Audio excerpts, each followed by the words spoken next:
Hello and welcome back. I'm John Stark, MacMovieGuy.com. I'm your favorite blind film critic, hopefully. And yeah, I I did this. I reviewed this. It's Woody Woodpecker, the original one, the first one. It's on Netflix. I noticed that they made a sequel, Woody Woodpecker Goes to Camp, and I was like, but I never saw the first one. Darn. Now I have to. Oh boy, was I was I in for a ride. Um, this is a this is something worth subscribing to me for if you were ever looking for this Woody Woodpecker review. So click that subscribe button because who else is putting Woody Woodpecker on their channel in 2024? No one is. This is gonna get me like 3 views maybe. Um, yeah, this is historically awful. Universal abandoned it. They released it in some foreign territories, and it did okay. And depending on the territory that it was released there, I mean, like a lot of territories, the box office is just totally different. So if it does, a little bit of money, it's like, wow, that's it, a lot of money. Um, it's all relative depending on the domestic. Anyway, yeah, they didn't release this here. It doesn't even have any stars in it. Like, there's no one in this film I know. The closest thing is the voice of Woody Woodpecker that I'm like, I recognize the name, but I could not immediately go, yeah, he's from that. But I was like, oh, I've heard that dude's name before. Everyone else, I was like, I don't know who any of you are. They just found a random conglomerate of people and put them in a film and sent it out for the rest of the world. They found a lead actor that sounds a lot like Ed Helms, and then just made a movie. So, what's this gem about? Well, it's about Woody, and he's here to talk to the audience. And I remember watching the little Woody Woodpecker shorts with his crazy little laugh, and now he has like a personality and full on like character, and he speaks and has like wants and thoughts and hopes and desires. I mean, they really expanded the hell out of his character. Um, Lives in his own little apartment thing, and uh, in comes this lawyer and his hot young newish fiance, uh, and they're taking the weekend and they're going up to their cabin in the woods. I don't know, their house, their weekend vacation, stay home, or I don't something. When all of a sudden they're about to leave, and his ex-wife comes in and is like, "I have a crisis, so you have to take our son." And so he has to take a moody 13-year-old along with him too, which he's super excited about because he's dad of the year. Let me tell you, this guy is dad of the year. Uh,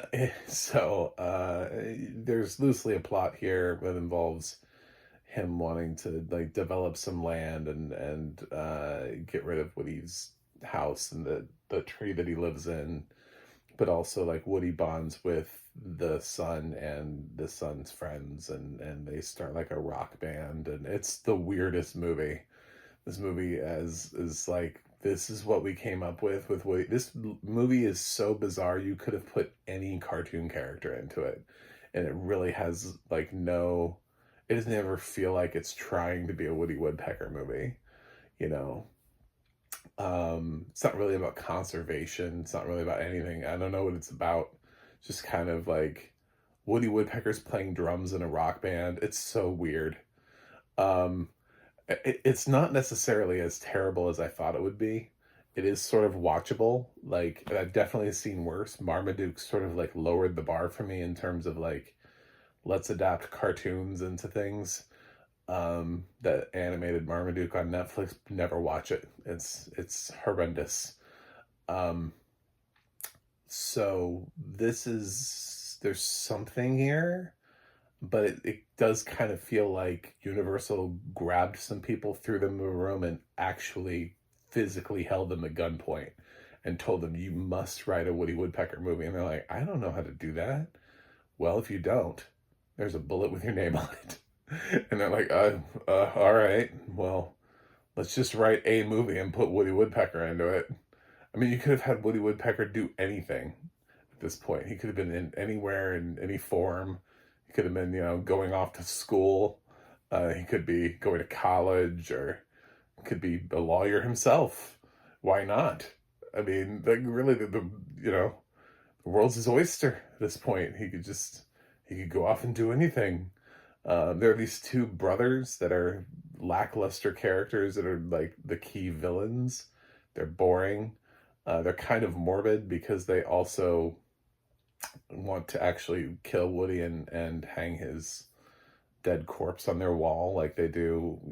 They taxidermy animal heads and stuff like that, so they're looking to do that. And I'm like, he's just a woodpecker, guys. That's really all he is. I mean, I know he's a cartoon woodpecker, but usually you don't see like little bird heads on walls. It's a little bit, but anyway, yeah. So this is a weird film. I don't know what Universal. I don't know who was smoking crack when they greenlit this. I don't know who was on crack when they read the script and was like, "Yes, the script is fire. I'm gonna give it a budget. And we're gonna make this movie." No, no. Go back, write a different script, hire somebody who actually wants to make a Woody Woodpecker movie, and have them do that. But this is bizarre. I don't know who the director is. I don't know who his cast is. Let's talk about the audio description, though. So we've got Richard Hughes is doing this for Iuda, which I didn't even realize. This movie's from 2017. I haven't even heard that until recently. I think the first time I heard that was on Renegade Nell. I thought they were a newer group. They're not. So, because this has been on Netflix for forever. Netflix got, I think, the exclusive rights to this years ago. And since Universal didn't want to release it domestically and only released it in foreign territories, it needed a domestic home. So Netflix was like, hey guys, we can be that domestic home. But it had a writer too, but I honestly would not have been able to get that name down on paper. I apologize. I think the narration is stronger than the writing. The writing at times feels like it's written, and his voice is so interesting that it almost comes across like he's the in-movie narrator. And I don't mean it in terms of audio description, like he's actually like narrating the film. I've been really interested by some of the stuff that Iuda has done. And I don't even know if I'm saying that correctly, because I'm sure it's just like an abbreviation for something. But it's a really interesting thing. They seem to, at this company, they seem to take a really sort of like left approach to everything, like, just coming out of left field to audio description. I noticed that with Renegade Nell, the way that they approach audio description is just different. It's like they threw the book out. Literally, they had like a meeting in like a conference room, in a conference room. And they just held up the book on audio description. They actually physically threw it out a window, and they're like, we're throwing this out. Do what you want. We want to see artistry. So it feels like everybody's trying to put their own stamp and do something different with audio description, which creates sort of these weird, interesting experiences. I don't hate it.